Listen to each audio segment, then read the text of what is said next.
Hey guys, it's Si from SiNi Software. Today I'm going to talk about Forensic, which is our scene checker tool. Well, it's a scene checker and repair tool. So first off, had a lot of people saying, where is it?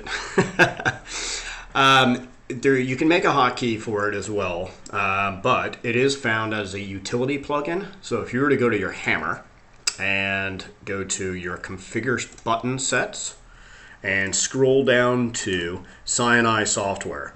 There's two things here. One is Forensic, which I already have at the top, and the other is SiNi Config. And I'll explain that one at the end of this video, actually. So let me close this up. What we're going to do is open up Forensic. And Forensic has, for right now, and this is going to keep, the evolution of this tool is going to keep going. We're going to keep maintaining it. We're going to keep adding things to it because it actually works in our pipeline as well. The inspiration for this was Zorb. Zorb is a great tool, but it didn't repair anything. It just found everything. And it was missing some interesting stuff that really causes havoc on simulations and sometimes render times for light calculations. So first thing to say about this tool is if you happen to have it open and you do open a new scene, it's going to close up right away.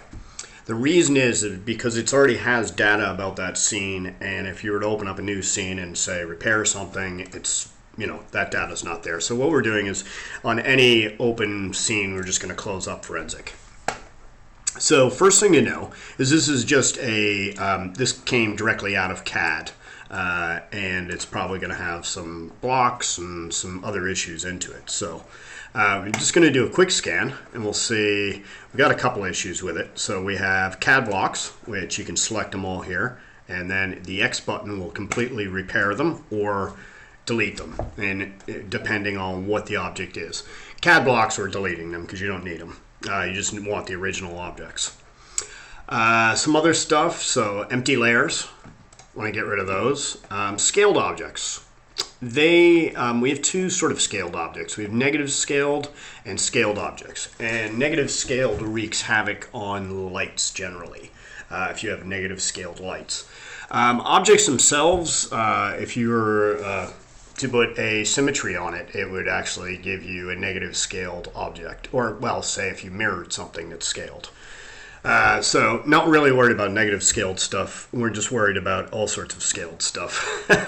So select those. They all are spline objects, so we can just do a repair on those, and it gets rid of all your scaled objects. And what that actually does is runs through, puts an object reset on it, and then collapses the stack.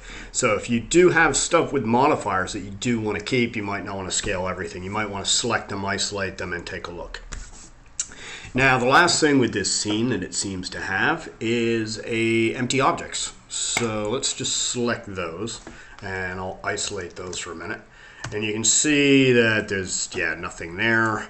Even if I unhide all, you're going to have no objects. So they're not attached to anything. So these are just empty objects. And in this case, because they're shapes, they're just objects that someone has selected a spline and deleted all the knots. And it's just the node itself that's there. Not too bad in most cases, but you can have geometry that you're doing sim calculations and it'll crash your sim or take a really long time.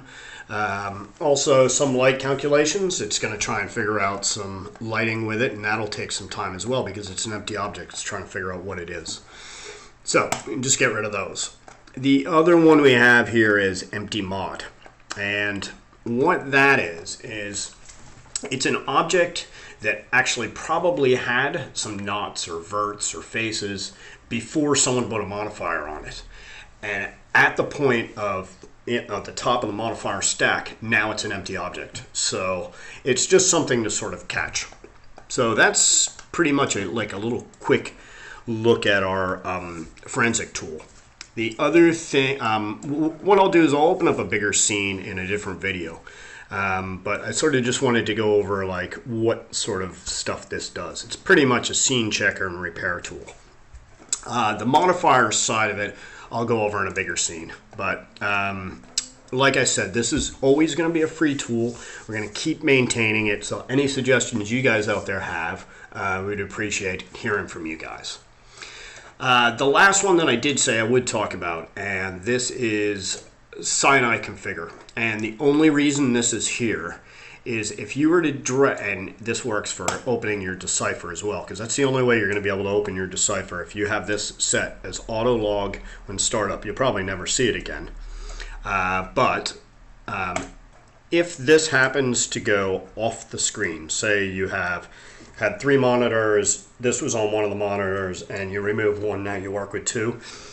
That's how windows get lost, because they're opening up on a screen that you don't have anymore. And what this will do is this will reset its position. So if it gets lost on a different screen, you can reset that. So that's just what the SiNi config does. It's not a complete, it's not a real great plugin out there. It's just actually a little repair and stuff that we figured out that people might need. So thanks for watching, and check back all the time, because we're going to keep having updates for Forensic. And check the other videos, because we're actually I'm just going to do a video on a bigger scene, and we'll sort of go through. I'll talk about all the different objects in this. Thanks a lot, guys. Cheers. Bye.